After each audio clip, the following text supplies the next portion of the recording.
This episode is sponsored by The Org Boss. The Org Boss is a residential and commercial organizing company that specializes in decluttering, interior design, inventory staging, business processing documentation, and more. Reach The Org Boss today at 832-617-0624 or send an email to info@theorgboss.com. True Digital Media Consulting. You're online right now and so are your customers, but marketing has to be a consistent journey. True Digital Media Consulting can help with your online ads, organic growth, and so much more. Contact us today at 832-934-4436 or visit our website at truedigitalmediaconsulting.com. Looking to advertise? Join the Sphere's vast demographic reach of thousands of people all over the world. Send an email today to advertise@thesphere.tv or call us at area code 832-772-7789.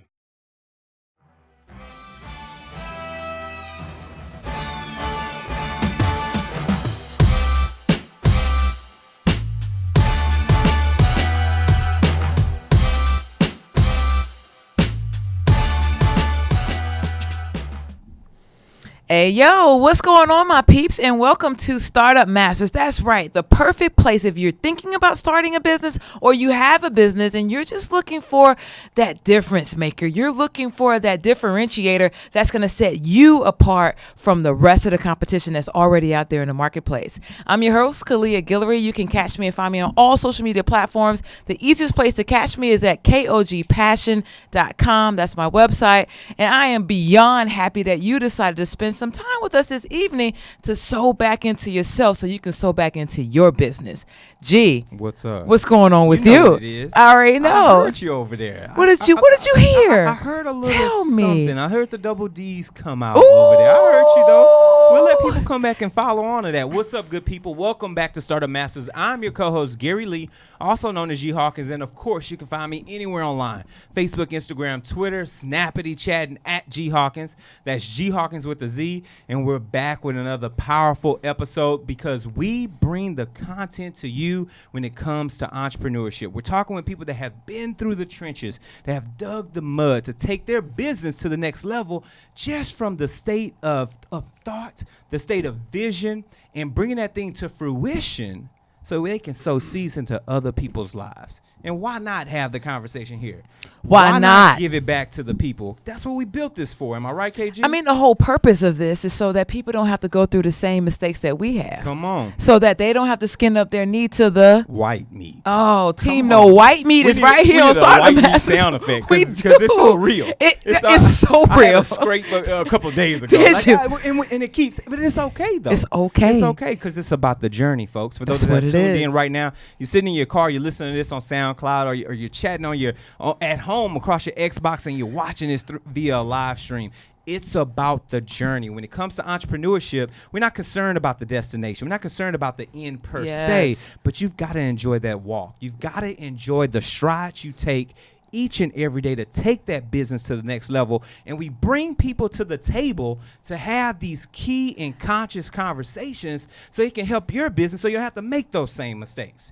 You ready to dive in? I'm so ready. I'm getting a little excited. Let's go. I get a little excited when we talk about community. I get excited when we have people that are in the vicinity of our own home subdivisions, in our own school districts, things like that, that are making waves and changes for all of us, all the citizens in these surrounding areas. So when I first heard of the concept of a Texas Black Expo, I wasn't sure what it was, but I knew that it was powerful. Boom. Then when I found out it's been in existence for 15 years, Come on. That said to me resiliency. You know what I'm saying? Things that are important when it comes to business. And through a great friend who blessed this stage not too long ago. In the beginning. Come on, talk Infancy about it. phase. Talk about it. She sowed that seed to bring us in contact with the CEO and founder of the Texas Black Expo, none other than Jerome D. Love. Jerome, thank you so much for joining us today, my dude. Thank you so much. Thank you so much for having me.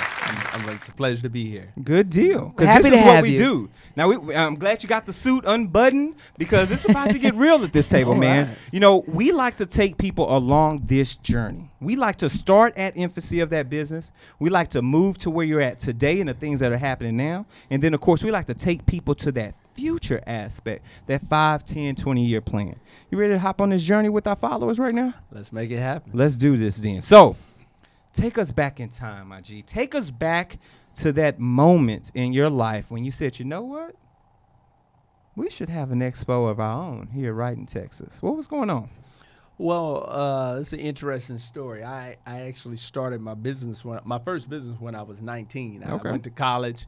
Like most other people, I was taught to get a good education so you can get a good job. Yeah. And I got my so-called good job, and I soon realized that, in my opinion, there really is no such thing as a good job. And I began my entrepreneurial journey when I was 19 years old. I started a clothing line called Gugogs, Hip Hop Apparel. Okay. Gugogs stands for Get Up, Get Out, and Get Something. I like that. And, cool. That's I cool. soon got We my- know the song. Gotta Yeah. Get up, get out, and get something. Something. So I soon got my real estate license, started doing apartment locating. I was doing all this while I was in college. I started traveling, doing trade shows. I've done shows in Vegas, LA, New York, You were all hustling. over the country. Hustling. I actually, my parents weren't too happy about it. I skipped a whole week of school my last semester in college to go to Vegas course. to do a show. You had an opportunity. That last semester, I made 2 Ds. And that was I was all A's and B's prior to that, but at the end of the day, I knew what I was going to do, and Sure. school was really secondary for me. I'm not encouraging anyone to do that, But that's your path. That's just and what that's happened. your story. So for those that are tuned Yeah. in right now, understand that everybody's story is different. Everybody's path is different, but there's a gem along the way. Keep going. Yeah. So ultimately, I started my clothing line. I did there's a show called The Magic Show. It's the largest apparel show in the world in Vegas, and I did that show. Did very well, but at the end of the day, I didn't make any money. Came back, was kind of trying to reboot, was doing a lot of local shows, and in 2002, I did a show called the Dallas Black Expo. And I'd never been to a Black Expo. I'm from San Antonio, was living in Austin at the time. I'd only heard of Black Expos, and I assumed most of your major cities had one. So when Dallas was saying this is their first Black Expo, my thought was, wow, I wonder if Houston has a Black Expo. Yeah. I was transitioning at the time. I'm a member of the Rock Reflections of Christ Kingdom Church with Dr. Dana Carson, which was at the time Praise Tabernacle, which was based in Austin, and that's where I Okay. was going to church. So he said he was moving the headquarters of the ministry. And if you've never heard of the Rock, Dr. Dana Carson, you're missing a treat. I mean, the man, brilliant, modern day Reformation. There's over 200 books written. He has wow. a school in Africa. I mean, doing some major things. And this is a once in a lifetime leader. And I said, well, hey, I'm going to follow him. Yeah. And I wanted to. So I left pretty much my real estate business and everything I was doing there to come to Houston. And I knew I was going to have to reboot because real estate was my primary source of income, which is largely referral based and things of that nature. So I'm going to a city where I don't really know anyone. So I said, I'm going to do something different. Hey, I'm going to start a Black Expo. And I did a Google search, found out that there wasn't one, registered the domain, and you'll be amazed at some of the things that happened. I got a call a couple weeks later. It was my first real estate client when I got in real estate. Yeah. He calls me. He says, hey, Jerome, I like the way you operate. I want to do some business with you. I said, okay, great. He took me to lunch, and, I gave him a proposal for Black Expo. Guy gave me $42,000 on a handshake, Wow. and that's how I Wow. got Black Expo off the ground. Ain't that something? It's funny. Later, he told me. He said, when I said I want to do some business, I was talking about real estate, right? Of course. But he told me. He said, I like the way you operate, and he believed in me, and that's how Black Expo got started. That's a gem. That is a gem about it, within KG. itself, because about it. what I hope you got, we're going to reverse it back, Jerome, so our viewers can make sure that they got it. You did business based on how you took care, the customer experience of your interaction with this gentleman. And he said, I like the way you operate. I want to sew into what your next project is Yeah. based on the handshake. Yeah, a handshake. I mean, the guy, he was a white guy too. Black Expo. I always tell people the primary color in Black Expo ain't black; it's green. Yeah. But it was a white guy who knew nothing about Black Expo. But he knew something Yeah, about you. Yeah, You. He saw the way I operated, and I was a rookie. This was my first ever listing in real estate. Wow. So I listed the house. He was moving from Houston to Austin, and I sold him the house, and we've been good friends ever since. And he helped us, and we've really grown and developed over years, really honed in our message. At the time when I started it, I just saw, one, I knew I was losing a bunch of money with my clothing line, and I knew that marketing was expensive. So I said, well, if I'm in this situation, a lot of other business owners probably are too. So if I start a Black Expo, I can help other businesses to market and promote their products so that they can make more money. I can help those within the community to be aware of the businesses that are available so that they can support them. But then I also said, if I can build this thing where it can support my businesses, so my real estate company, my books, all of the other things that I do. And I was transitioning with my church. There are a lot of entrepreneurs in my church. So I said this will be a tool that can help some of the entrepreneurs in my church.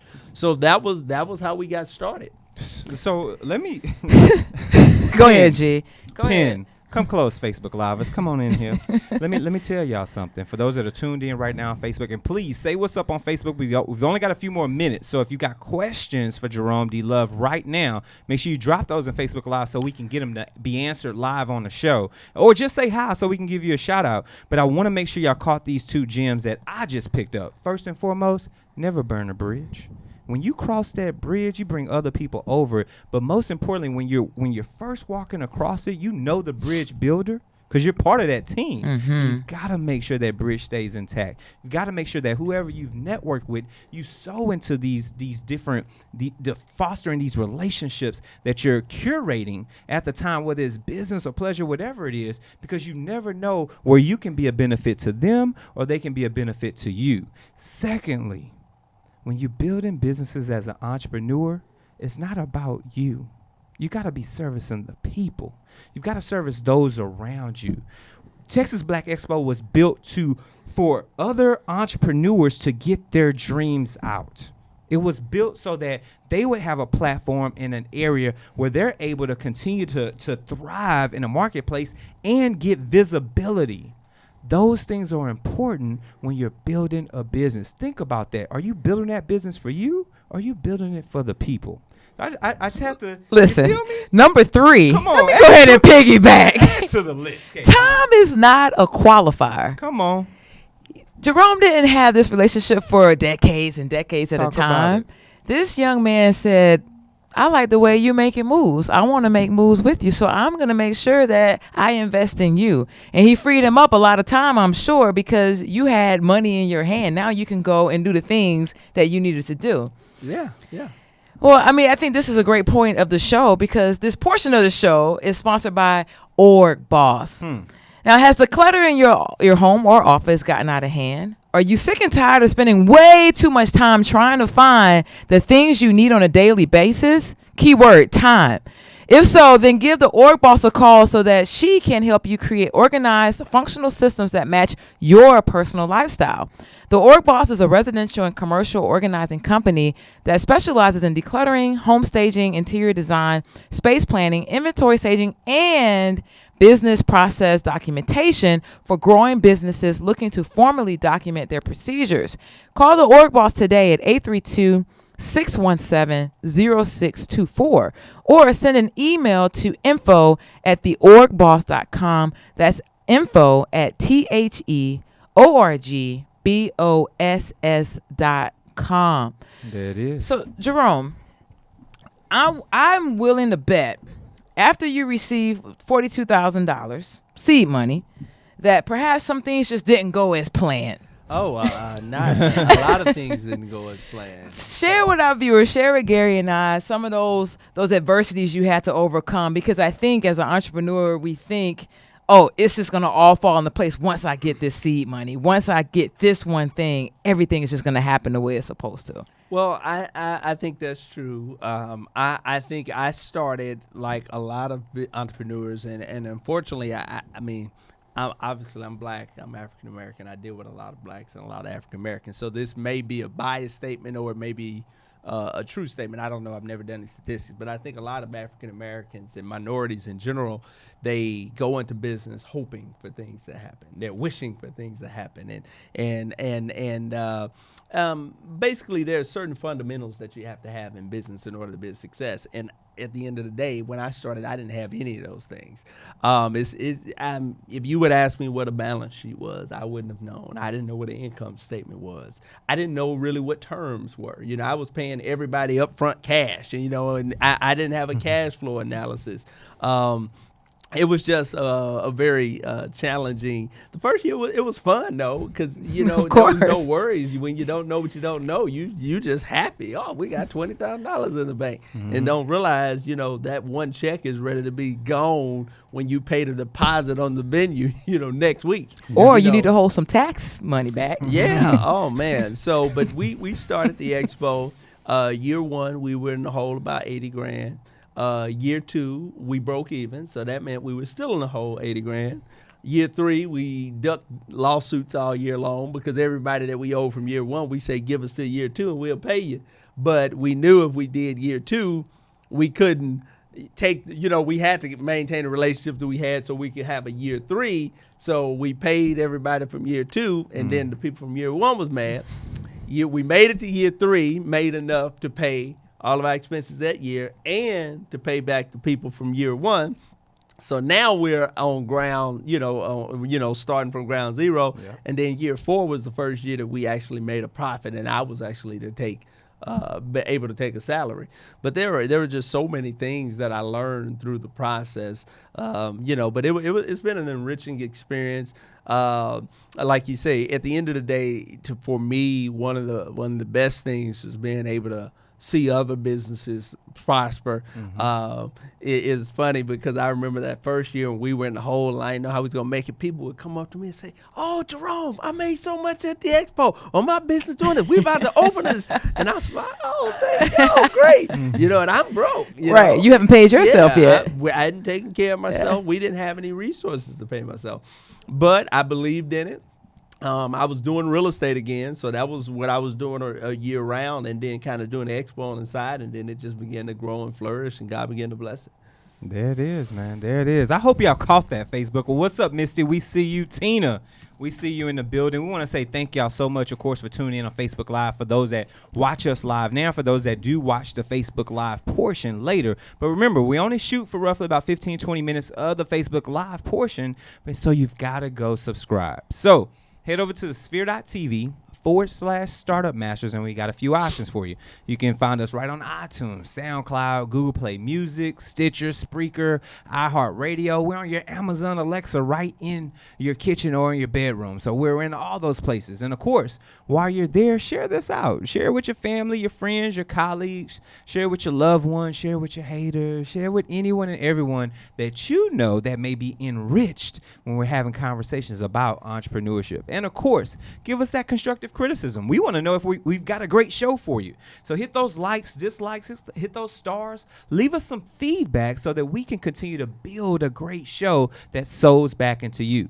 And speaking of sowing, if you love what we're doing here and you see the purpose and vision, sow a seed back. Go to the sphere.tv/donate. We've got a couple of options. You can donate right on the website one time, or you can be a Patreon-based donator and get on a subscription plan. And we're going to give you exclusive content and treats that are just for those on Patreon. So, show's not ending, folks, but we want to make sure you subscribe to all of our content right here at the Sphere. So let's keep this party rolling. Year 4, profits. You can take a salary. And, of course, we would assume the trajectory continues to go. Now, some of the learning opportunities are changing. Some of the disciplines are changing. Some of the processes are being put in place that allow this business to flourish. Talk a little bit about some of those processes that you've got on rinse and repeat now, or that in the middle of this time frame you're starting to put into play that are really starting to yearn a very efficient company. Well, I think that's kind of difficult to say. I guess at the end of the day, in order to have a successful business, you got to have a team. So once we had more resources, then we were able to bring on a team. And so we had our vice president at the time, Dr. Shannon Williams, who helped me co-found the Expo, who was kind of running things. And we had other people that were kind of organizing things. So everything didn't necessarily have to revolve around me. I think one of the things when you start a business in something like Expo, of course, it was all new to me, you know, and it was all fun and exciting that weekend. Everybody, Jerome, yo, you know, and it's like, oh wow, I'm the man, you know. But after that lasted about 1 year, and then I'm like, okay, now this ain't. I need to find some other folk, you know. And so that allowed us to operate a little bit more efficiently. So once we got kind of a team and a staff, then we were able to operate a little bit more strategically because people know, okay, if I want a vendor booth, I need to go to Stavina. If I need anything regarding our luncheon or the business breakfast, talk to Shannon. And so we were able to kind of grow and build from there. Certainly, while we made a profit in year 4, we certainly weren't necessarily out of the woods because we began to then start having new sets of problems and learning the politics of the type of deal. At the end of the day, when I started the thing, it was strictly about helping businesses, helping people, and I assumed that everybody else that wanted to be involved, I had the same agenda, but then I kind of started to understand that wasn't necessarily the case. And so it was a new learning curve for me. And I tend to be very direct. And, you know, I'm just about business. And I assume if you said you was going to do it, then you didn't do it. And it's okay for me to call you out when you didn't do it. That was the way it was in my household. We didn't get pats on the back when we got A's as much as we got cursing out when we got C's and D's. Talk about it. So that was kind of the way I was groomed. So I had to bone up on my leadership skills because while that's the way I'm wired, I understand that everybody else isn't wired that way. Totally. So therefore, some people you have to, in my book, I have what I call my STOP analysis. STOP stands for significance, timing, outcome, and pattern. And I talk about how do you deal with conflict, you know. So you got to first evaluate what's the significance of this person I'm dealing with. Okay, then T, timing. Good example is I was listening to First Take today, and they was talking about LeBron and J.R. Smith at the end of the game, and what they were saying is how poor of a leader LeBron was because, and they didn't use my STOP analysis, not knowingly, but at the end of the day, that it was a significant. So when you go through it, that was a significant play, but the timing was off. You got another 5 minutes of overtime. So at that time, even though it was detrimental, you got to say, JR, shake it off. We about to get him in the overtime. Because now when you address it at that time, now he's deflated and the ultimate goal is to win the game and you're not going to win the game. Then O is the outcome. At that point, it was unknown, the outcome. Sure. And then P is pattern. Is this a pattern of behavior that occurs? So, and I wrote that, like I said, I wrote a leadership book based upon the experiences that I learned with Expo and dealing with people and stuff like that. So I began to bone up and learn about my leadership skills and began to, this may sound funny, learn that everybody doesn't think the way I think and do it the way I do. You know, certainly as the leader of the organization, it's more on other people, I think, to acquiesce to a certain extent to my leadership style because I am the leader. Sure. But as the leader, I got to understand my people. I got to understand what makes them tick. Yep. And at the end of the day, leadership is about influence. You got to influence people to want to follow you. They're not going to want to follow you if they don't like you, you know, and they're not going to like you if they feel like you don't respect them. Well, so, and if you think that you got to be just like me, that means you don't respect the way I think, the way I process, because the reason I think and operate the way I think and operate is because of my nature, my nurture. So if you have a different nature and nurture, it's only natural that you're gonna think and operate differently. There it is. So I mean, breakdown. Really what we're getting at is people. A lot of business owners don't realize that if you don't have strong leadership skills, it's going to be very difficult for you to navigate a team and business. Yeah. Because, I mean, at the center of it all, you got to be in a people-loving business. Oh, yeah. And if you don't love people, I mean, that's just the way it goes. Talk a little bit more about the success of a leader. Like, there might be some people listening right now thinking, I've never been in a managerial or a leadership type of role in my corporate gig. I'm transitioning away, and I have the aspirations of having a team. What are like the top 3 things you can recommend for them in terms of training or self-development that they can start to build up that leadership muscle? Well, First off, I have a wonderful book. It's called Get Up, Get Out, and Get Motivated, the Leaders Edition, which you can get on my website at jeromedlove.com. I really do think plug that. I'm looking forward to pop up. We're gonna get Yeah, that. we're gonna get it up. It's an amazing book. I mean, if I may say so, it's Sure. on leadership. I mean, I guarantee you it will bless your life. I have some stuff in there that I've learned over the years. Everything in the book is about situations that I done screwed up, you know. But I think it will bless your life. But most importantly, when we're talking about leading and becoming a successful business owner, I would say, and I've said this in the last 3 interviews I did. I wrote an article for Black Enterprise, and it was called Image or Economics. So ultimately what I talk about is being focused on your ultimate goal. Most of us say we want successful business, and the way I define a successful business is economics. How much money is it producing? But we settle for image. So if somebody does a news article on us, you know, or we can post a picture on Snapchat or Facebook and say, ooh, look at me, I got my own business. Then everybody say, ooh, look at you. Oh, you're doing it. Now we feel like we're a success. So we have the image, but we don't have the economics. Pseudo. You got to stay focused on it. Pseudo success. Yeah, exactly. Yeah.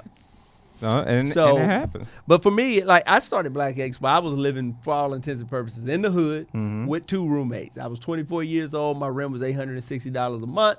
I was getting $350 a month from my 2 roommates. So when I was in the hole, all I had to figure out how to come up with was $160 a month. That was what helped me to survive. But if I was into image, I would have been in Riverstone or Shadow Creek Flash. Ranch or one of these high-end neighborhoods to try to be like everyone else, you know? Boy, I tell you that that was some good stuff right there. We have to put a pin in it and come right back to it, Jerome, because there's a couple of other things that I think we could talk about. But in this part, what we haven't discussed, we spoke about cash flow, but you mentioned this a little bit in the beginning, marketing. Yeah. And this portion of the show is sponsored by our good friends over at True Digital. You're online right now, and so are your customers. The question is, how do you actively reach them? Marketing has to be a consistent journey, and we're here to walk with you every step of the way. True Digital Media Consulting can help with website development, online ads, your business reputation, and organic growth on search engines. Give us a call today to discuss a customized strategy for your business at 832-934-4436. Or send us an email to info@truedigitalmediaconsulting.com. Mention the Sphere to receive a free 30-minute strategy consultation. Shout out to our buddies over at True Media Consulting. Love it. 'Cause Yes. They're doing their thing over Yes, there. they are. So here we are, present time, 15 years in, right? You've built this excellent team surrounding you that's helped propel the business to where you want it to be. And obviously we'll talk in a moment about future goals and things that are coming down the pipe.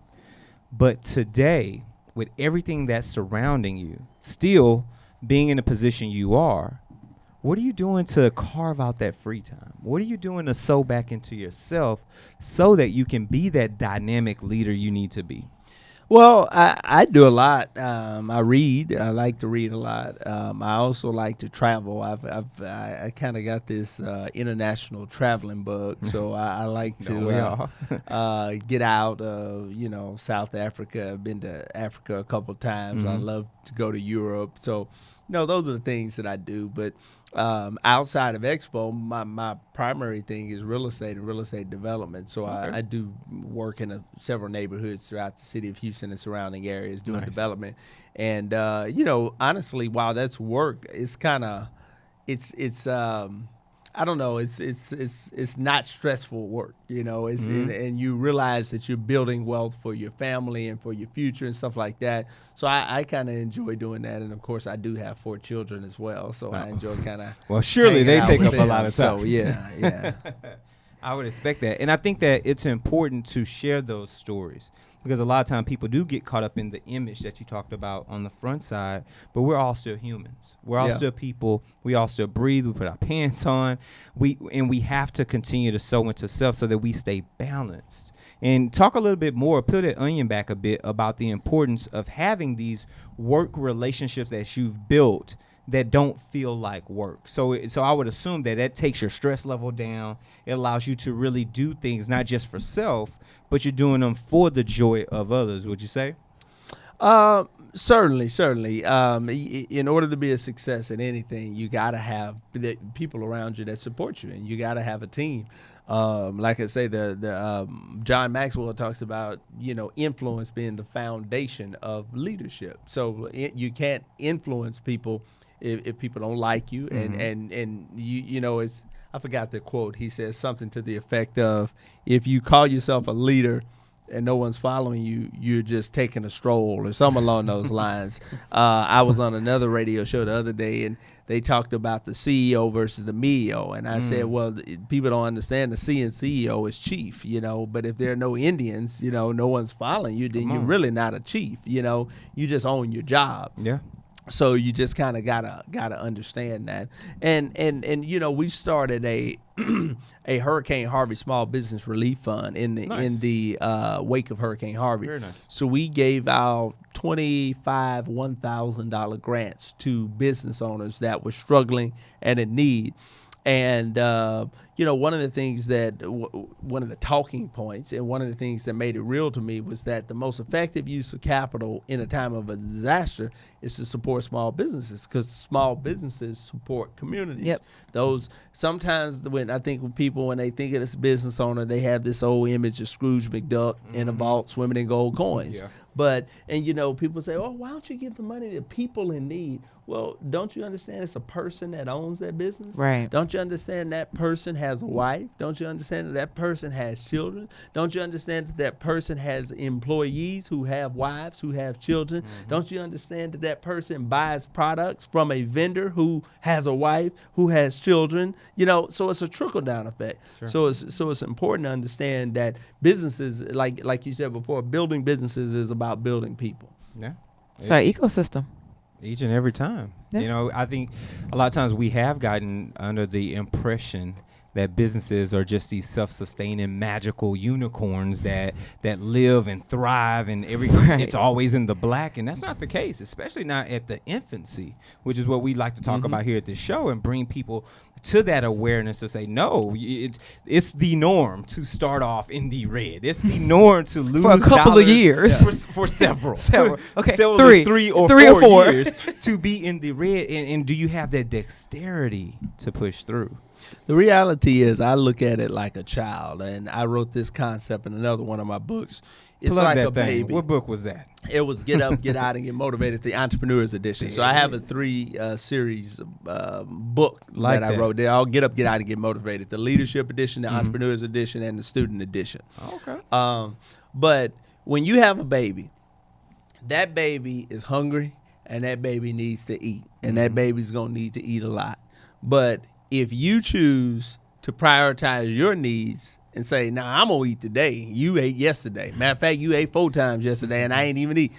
Guess what's going to happen to that baby? That baby's going to be retarded. It's going to be malnutrition. There's going to be some health issues in it, because there's a point where you got to say, okay, I have needs, but this baby can't survive without me, so I got to take care of the baby. Yeah. Well, your business is your baby. So you got to be willing to, and in a position to, and that's what I want to say, most in a position to take care of that baby. Most of us, because of the image, we go to college, we get our big degrees, and we go get a big old car and have a big old car note, and we got our, our G's on our belt, whatever you call that, the Gucci or whatever, and we got a big old car note, house note, all that type of stuff. So then when we have those God-given ideas, or we get that impetus, oh, I want to start my own business, or we get the realization that, oh, man, they just laid off 10 people. I could be next. I need to figure out a way to make sure if it happens to me, I can sustain myself. We want to start our own business, but guess what? Oh, man, how I'm going to pay this? How I'm going to pay that? Now we petrified with fear. That's the good thing. In my book, I also talk about, if you're going to start your business, how you want to have a 6 to 9 month reserve. So I tell people, it wasn't my path, but that's one of the things I wish I would have had. But thinking back, I wonder if I would have went and worked a good job and got used to those checks, would I have had the confidence to jump out and do it? I didn't know no better. I just jumped out and thought everything was going to work out. Yeah. But when you get that check, you get mesmerized by that check every month, every 2 weeks. That Get check, comfortable. you know, It's you get stability. comfortable. It's difficult to walk away from that. But because there's a certain level of comfort and stability in that. But there's a finite. You're only going to go so far. Sure. And you got to understand, everybody knows, you know, if I'm giving you $1,000 a month, best believe I'm making 10. You Talk know? about it. So Yeah, it's so just the way it is. That's just the way it is. Yeah. would you rather the 1 or the 10? Come on. Yeah. Come on, fear stepping in. You can't let go of that check. Okay, or the benefits. It's hard. It is. It's hard. But we bring the gems here to this table so that you all can get prepared for that 6 to 9 month reserve, so you can step out and have some type of stability through these feast and famine times that you will go through as a business owner. So, speaking of which, now if you're talking about marketing, if you're talking about putting your business out there and you're ready to get out there and get in front of some folks, we've got some opportunities to advertise right here at the Sphere. So if you're starting your business or looking for a place to advertise, or you have a need to reach out to thousands of people across the world to build your brand or sell your product, look no further than advertising opportunities right here at the Sphere. We offer a wide variety of content delivery platforms, including iTunes, Google Play, SoundCloud, YouTube, and Stitcher. Plus, we have a vast demographic reach within the United States, as well as modern countries across the globe. Our enriched content and inspiring dialogue, coupled with your strategic ad, is surely to hit the mark every time. Call us today at area code 832-772-7789 or send us an email over to advertise@thesphere.tv. And that's what you got to do sometimes, especially as a business owner.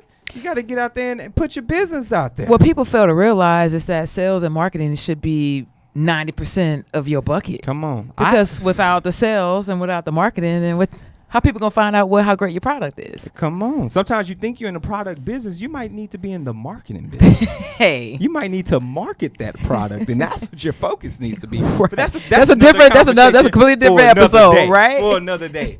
Let's talk a little bit about the future, Jerome D. Love. 10, 20, 30 years from now.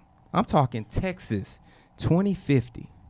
Where do you see the Texas Black Expo? Well, I see it. Ultimately, we are launching several things, and I know you participated. Ms. Guillory participated in our CEO roundtable. We're about to expand that throughout the state, and we're going to start a statewide elevator pitch competition. Nice. So we're going to go to different regions, teaching entrepreneurship.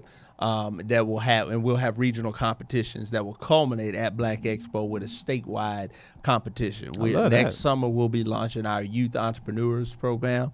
So it's going to be a summer camp, just like they have STEM camps. We're going to launch a youth entrepreneurs camp. We're going to be teaching entrepreneurship to youth.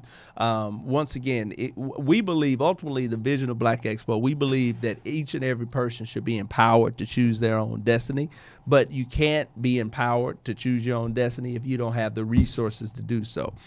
So we believe that the best way to generate resources and build strong, self-sustaining communities is through building businesses, because those businesses, they create jobs, particularly within the African-American community. Since the Great Recession, since 2008, African-American average household income has dropped from $44,000 to $39,000. But our businesses have grown. We've gone from 1.9 million to 2.6 million.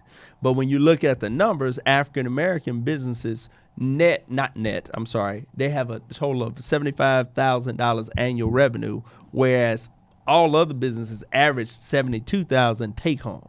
Mm-hmm. So they're taking home almost the amount that we're bringing in. Mm-hmm. So there's something that's going on, and we need to help to build more stronger businesses so that we can build our own communities. I don't believe that we're in a day and age right now where we have the ability to do for ourselves and to build our businesses. Certainly there are obstacles being an African American, but it's no longer an excuse. We can build our own communities.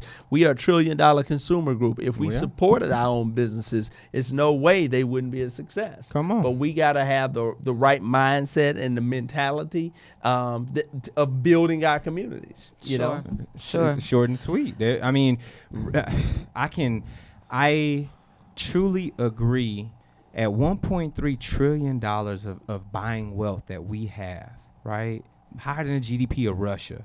There's no reason why African American businesses, communities cannot thrive and prosper throughout all economic times, regardless of what's going on, as long as we continue to sow into self and continue to build self and stop relying on others. I can go down the rabbit hole on this, but I sit parallel with you with that concept that we have to continue to build our community, and as you just mentioned, sow into it from the youth's perspective, right? Because they will grow up to become the things that we need to keep the community moving forward. I mean, that's really what it is. I feel like the disconnect is that we don't have the proper education. We don't have the proper disciplines in place. Mm-hmm. We go out, we've got this car note, we got this large house note, we got this Nordstrom card that we got to pay every single month, and we don't really understand the sacrifice that it takes to grow a business from scratch organically. And let me say this. I'm not in any way dismissing the obstacles that face African Americans, because there are obstacles. But I do think when you look at it, this whole concept of pulling yourself up from your bootstraps, I don't really think that exists, because when you look at this country and how it was founded, the individuals that talk about pulling themselves up from their bootstrap, you know, when you got free land and free labor, it's kind of a no-brainer. You know what I could do with free labor, if you will, you know, in terms of building your business. Let me look at the intern. However, you know what I could do with free labor. However, what I'm saying is we can't be reliant upon others to come in and help us and to save us, because I mean, we didn't get our 40 acres and a mule, but we still gotta, push on. Yep. But we can go to PV, because PV is a business. They gotta pay their bills. We can go to TSU. Mm-hmm. We can support our restaurants. We can be strategic about where we eat, where we shop, in order to build our own communities. I agree. Our physicians, our grocery banks. stores, our banks. There's so many opportunities to sow back into self if people just open their eyes and become aware. Yeah, I'll give you an example of how this works. Nightlight Pediatric Urgent Care, one of our sponsors for about the last 7 years. They were founded in 2007. First event they did was Black Expo. Now last year they were listed in Forbes magazine, 6.85 million. Nice. 117 employees in the city of Houston. Now, that's impacting lives, Yes. Not only lives throughout the community, but guess what? Every year at Expo, guess what they do? They cut us a check, So we're able to be sustained because of that business, which we helped to build. So a couple years ago, our top sponsors was Nightlight Pediatric Urgent Care, Lane Staffing, and I can't remember the other one. I think Myrtle Consulting, all of which are Black owned. Myrtle is actually the majority partner is African, but they two of their other partners are African American. Mm-hmm. But those were our three sponsors, and they were giving more than your some of your larger corporations. Sure. And I'm not dismissing. We need those funds from those other corporations, because guess what? We help build those corporations. Exactly. But it brought me pride that we had businesses that represented our community that we were able to support. At the end of the day, a lot of times people will look at organizations like Black Expo, Urban League, Chamber of Commerce, and they have a lot of comments about what they're supposed to be doing and what they need to do in the community. And the reality is a lot of things they may be saying is true, but they're kind of handcuffed. If they don't have if the resources are coming from those that aren't within the community, there's only so much they could say. There's only so much advocacy that they can provide without their resources being cut off. And if their organization no longer exists, they can't do anything for the community. Sure. So that's why it's critically important that we support our events. Black Expo is free. All I'm asking at this point is everybody come out this weekend. Free of charge. You're going to have about 150 businesses there. You can and support those businesses. We got celebrity appearances, Dominique Perry, free haircuts, manicures, all a barber battle. If you ain't got to check up in a while, you can get free screenings and checkups and immunizations. All that stuff is free. So it's free of charge, so come out and support. If you have a business, get a booth at Black Expo. If you don't have a business, come to our luncheon, come to one of our receptions or mixers. All of that helps us to grow our expo. And like I say, if you don't have no money, just come on out to Expo. The more bodies we get in the building, the vendors say, oh, man, look at all them people at Expo. And guess what? They come back next year, and then they tell other people, oh, man, Black Expo was off the chain. Yeah. Sponsors come. So now our revenue increases. So never minimize the value that you have. There's something that you can do to support the community. Sure. There it is. Texas Black Expo, folks. So last question before we leave this table today. And I'm going to twist it just a little bit simply because of some of the things that you've already said. So let's take back these 15 years. Let's rewind the tape year by year by year. Let's take back some of these major sponsorships that sown seeds to continue to put Texas Black Expo on the map, not just obviously in Texas, but the awareness across the nation as a whole. Let's continue to roll this tape all the way back to before you got that $42,000 from that real estate investor who was thinking he was doing business in a different aspect. But let's say that in some way, shape, or form quadrupled. How would you have built Texas Black Expo this time around with such a larger amount of seed money than you did the first time coming out the gate?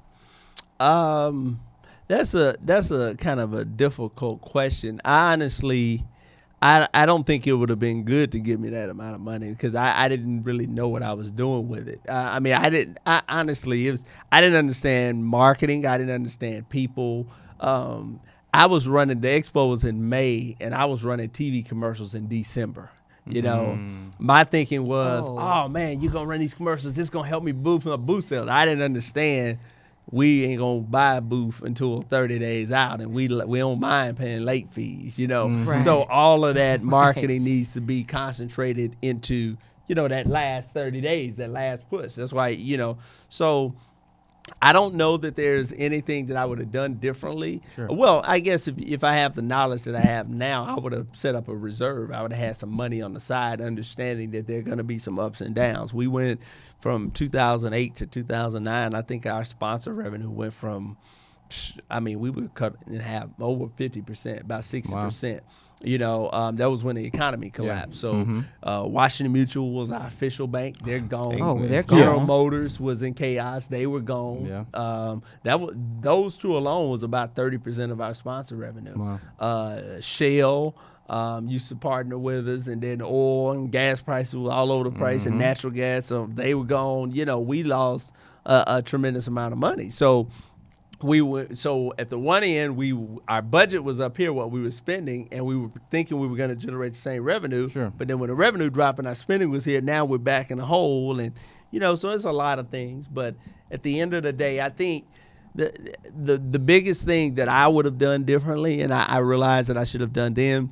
Of course, when you're young, I started this thing when I was 23 years old. First expo, I think I was 24, maybe 25. I didn't, and I'm an entrepreneur, so I'm high energy and I'm very aggressive. So, you don't really recognize and value the contributions of people at that point. You assume, man, you lucky that I'm letting you get a booth at this expo. You don't say that, but that's kind of the way you kind of operate. But I realized that it really takes a village. It really takes a community. We've been hit with some situations where there were powers that were coming against us. But at that time, what makes us powerful, just like that $1 trillion, if we funneled it, is the community coming together. Our media outlets, our elected officials saying, no, that's Black Expo. No, we support that. It's good for the community. They helped my cousin. So-and-so got a scholarship. This is important within the community. And I don't think I did a very good job of necessarily showing my appreciation. I did appreciate it, and I still do appreciate it. But looking back, I'm just in awe that we made it 15 years with many of the mistakes I've done. So, I just thank every sponsor, every vendor, every media outlet, every person that's ever come to Black Expo. I thank you from the bottom of my heart, because without you, we wouldn't have the success we have and the platform on which we're able to stand. It's about the village, folks. That's It's all about it is. the people. Village and gratitude. There it is. Jerome D. Love, Texas Black Expo. Good sir, because of the toils, because of the trials, the tribulations you've been through, we would like to officially coin you a startup master. Please let anyone and everyone know where they can reach you at and get your book. They can go sign up for the Black Expo to get a vendor spot, any and all places that you can be found. All right. Well, first off, let's talk about Black Expo. Black Expo is this weekend, June 7th to the 10th in Houston. Go to texasblackexpo.com or follow at Texas Black Expo on Instagram, Facebook, Twitter. You can get all the details, all the information. Thursday night, we have a professional kickoff reception at Bud's Barbecue. Friday night, we're going to be at Culture for our For the Culture after work party. Going to be live music up until 9 o'clock, and then the DJ is going to kick it off, and we're going to have a good time on Friday night. And then, of course, the expo on Saturday and Sunday. For my personal stuff in terms of real estate development, my speaking, I speak at a lot of colleges, universities. I do a lot of corporate training, stuff like that. Go to JeromeDLove.com, JeromeDLove.com. I forgot what the link says. It says get products, get books, or something like that. You can look it through the list of the books that I'm writing. This summer, I'm finally going to complete my I'm doing Get Up, Get Out, and Get Motivated, the Real Estate Investors edition, and I'm going to start doing some trainings on how to work the tax auction, how to develop and make money through real estate. Okay. So, but JeromeDLove.com.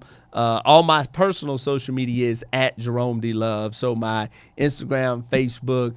I have a Twitter, don't really do it that much, but it's all at Jerome D. Love. There it is. So. Got to have that branding together. Well, we appreciate you, good sir, and we'll definitely be looking for you this weekend at the Texas Black Expo. KG, where can the good people reach you at, my dear? Good people, you can reach me at kogpassion.com. That's where you can see what's going on, what I'm moving and shaking with, and you can also follow me on across all social media platforms. What about you, G? Oh, you know where I'm at, good people. Oh, boy. Anywhere and everywhere at G Hawkins. That's G Hawkins with the Z. Facebook, Instagram, Twitter, snappity chatting, doing whatever it is that I love to do. And of course, if you have any questions about what we do right here each and every week on Startup Masters, shoot us an email, startupmasters@thesphere.tv, or hit us across social media platforms at thesphere TV. Use our coveted hashtag Startup Masters, and we will definitely get back with you. This has been another exciting episode. We will see you all next time. Take care, people. Peace.